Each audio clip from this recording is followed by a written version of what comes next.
John's book is a powerful testimony of transformation.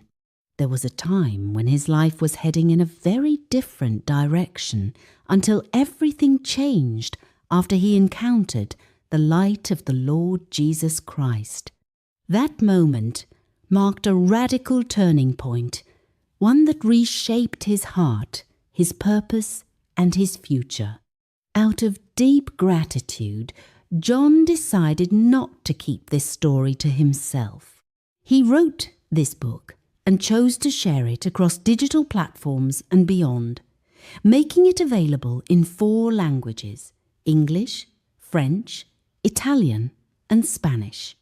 His desire was simple yet profound, to reach as many people as possible across cultures and backgrounds so that others may also be blessed through reading.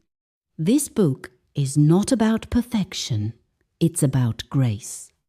It's about forgiveness, redemption, and the power of a life surrendered to God.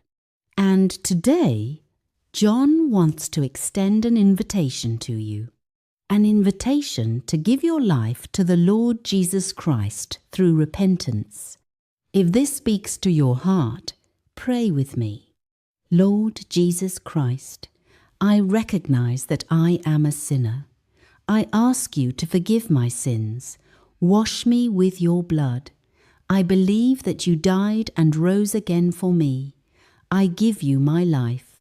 Thank you for the forgiveness of my sins and for eternal life. I am now a child of God, born again. May your name be blessed forever. Amen. You can find the link to the book in the bio. Click and get your copy in your preferred language. Until we meet next time, may God bless you abundantly.